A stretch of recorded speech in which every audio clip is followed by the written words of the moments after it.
Salut à tous.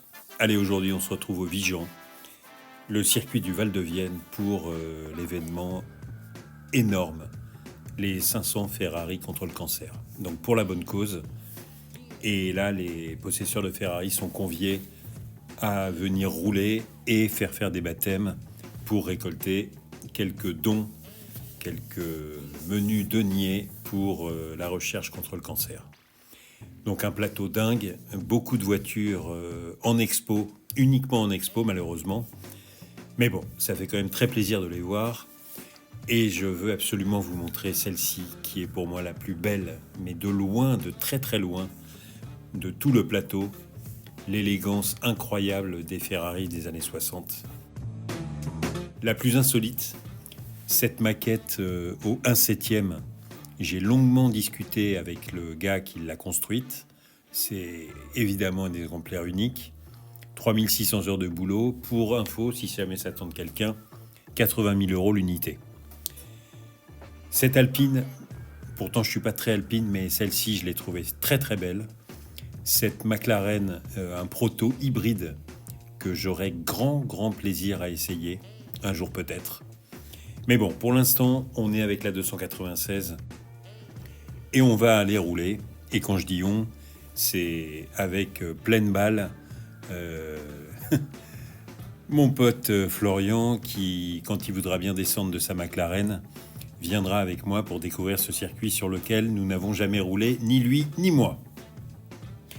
Mais là, pour le moment, je vais aller faire une première session avec Amine, que sa maman a bien voulu me confier pour lui faire son premier baptême sur piste. Alors inutile de vous dire qu'il a eu quand même une sacrée chance, le garçon, parce que on a roulé au milieu de voitures toutes plus incroyables les unes que les autres. Alors énormément de modèles full préparés piste, certaines même pas homologuées, donc uniquement pour un usage circuit. On était là un peu en touriste avec mes 4S, je parle des pneus, qui sont des pneus très très polyvalents, mais évidemment pas hyper efficaces. Mais en fait, la 296 est tellement puissante, tellement bien conçue, que ça permettait de faire jeu égal avec eux, voire même de les laisser derrière, parce que l'accélération de la 296 est folle. Donc, ça m'a encore confirmé, même si je n'en ai plus besoin, que cette voiture est complètement incroyable. Mais là, je voudrais quand même que vous savouriez cette petite battle rapide avec deux des Ferrari les plus mythiques en termes de son moteur. Et je vous laisse apprécier.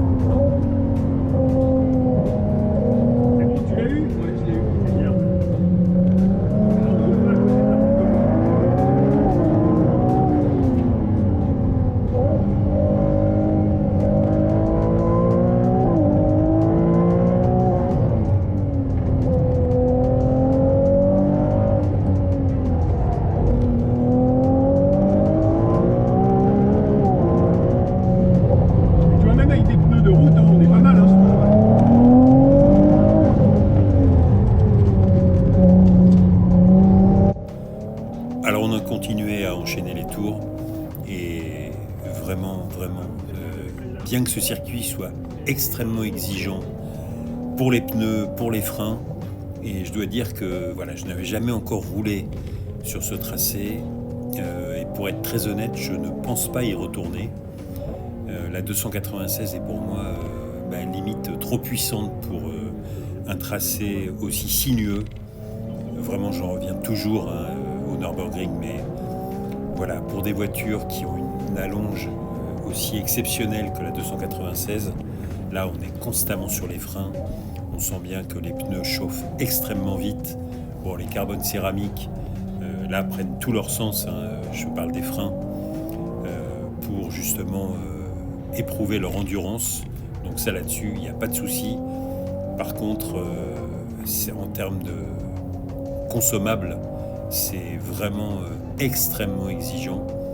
Et j'ai même, alors peut-être à tort, mais j'ai l'impression que la voiture souffre un peu d'être en permanence ou en full axel ou en full freinage, en appui permanent. Les pneus avant chauffent à une vitesse dingue. Donc, voilà, ce circuit ne fait pas partie des circuits qui, pour moi, sont faits pour une auto comme la 296. Et vraiment de la longe et encore de la longe. Donc, j'en reviens toujours, le Nürburgring, et j'espère bien y retourner très rapidement. Bon, donc on a continué à enchaîner les tours. J'ai fait donc des sessions après avec pas mal de gens que j'ai emmenés en baptême là, qui donc payaient à l'association le droit de faire 1 ou 2 tours. Bon, il y en a certains pour lesquels j'ai fait 3 tours, puisqu'il y a eu quand même pas mal de drapeaux jaunes. Il y a eu de jolies sorties. Là, je dois dire, il y avait des gars en fait qui partaient en slick et qui n'attendaient pas d'avoir fait chauffer leurs pneus. Il y a eu quelques beaux bacs à gravier. Donc, on se met à la place du gars qui a payé son baptême. Je crois que c'était 40 €, ce qui est quand même pas donné. Bon, pour 2 tours. Donc, je prenais sur moi de leur faire un tour de plus, histoire de leur donner un peu de sensation. Et c'est quand même vachement plaisant, ces baptêmes-là, de voir les étoiles dans les yeux des gens qui descendent. Voilà. Bon, là, me voilà avec le coach, pleine balle, dit LG Goose, dit Florian, et on s'est fait un vrai plaisir, mais comme je le disais précédemment, on est tombés tous les deux d'accord sur le fait que ce circuit est trop sinueux pour une voiture comme la 296. Je pense que j'aurais beaucoup plus apprécié en étant avec la GT4, qui est moins puissante, pas plus agile forcément, mais je pense plus adaptée à ce petit tracé. Et enfin, donc pour résumer un petit peu cet événement, je dirais que, en tout cas, je l'ai vu moi comme étant une réussite. L'organisation est exemplaire. Il y a une armée de bénévoles qui sont là pour faciliter la vie à tout le monde, surtout quand on vient avec une auto un petit peu précieuse. On a envie d'être serein quand on la laisse quelque part. Et là, il y avait tout ce qu'il fallait pour que les voitures se garent proprement, qu'on n'ait pas peur qu'elles soient abîmées. Enfin bref, c'était c'est un exemplaire en termes d'organisation. Concernant l'expérience de roulage, là je dois dire que je n'ai jamais eu jusqu'à maintenant la possibilité de rouler avec autant de voitures exceptionnelles autour de moi, et ça a été un vrai régal, d'autant plus que j'étais dans une session de roulage qui était vraiment la session dans laquelle il y avait toutes les voitures de piste, toutes les voitures exceptionnelles de la marque. On était exclusif Ferrari. Il y avait d'autres roulages avec d'autres marques. Bon, ça aurait été très sympa de rouler avec des Porsche ou autres, mais là, on était vraiment exclusivement avec des Ferrari et énormément de modèles d'exception. Donc, on s'est régalé. J'y étais, comme je disais, avec Florian et Sonia. Vraiment, mes amis, une fois de plus, on s'est régalé. Ça a été un week-end très sympa. Alors, on n'est resté que 2 jours sur les 4. Je pense que 4 jours là-bas, waouh, ça fait long. Il y a du monde partout. Donc 2 jours, très bien. La voiture, une fois de plus, m'a donné le meilleur d'elle-même.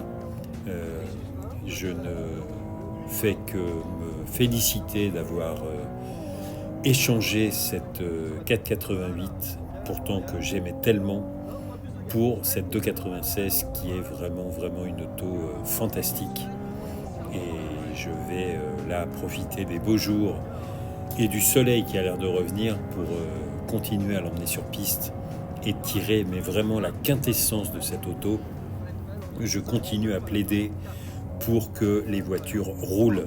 J'ai eu l'occasion de discuter avec pas mal de propriétaires sur cet événement, et des propriétaires qui sont multiples propriétaires de Ferrari. J'entends par là combien m'ont déclamé le nombre de modèles qu'ils avaient, mais en m'annonçant également qu'en fait, ils ne roulaient pas avec. Et à chaque fois, ça me désole. Alors après, chacun fait ce qu'il veut, évidemment, mais c'est quand même désolant de discuter avec des gars qui ont 5, 6, 10 Ferrari, qui ne vont jamais sur piste, sauf sur un événement comme ça. Et encore, il y en avait qui venaient et qui ne faisaient que exposer leur véhicule. Bref, pour moi, ce ne sont pas des tableaux, ça reste des voitures. Et même si, alors en plus, comble, moi je vais par la route sur circuit. J'ai essayé à un moment l'option dépanneuse ou autre, ou remorque, mais non, parce que même la route pour moi est un plaisir. Être sur l'autoroute dans cette voiture, c'est une aventure aussi. Donc je continue à penser qu'il faut les utiliser, ces voitures, même si ça coûte un petit peu d'argent, même si elles se déprécient, c'est pas bien grave. Je vous dis à très bientôt sur piste. Salut.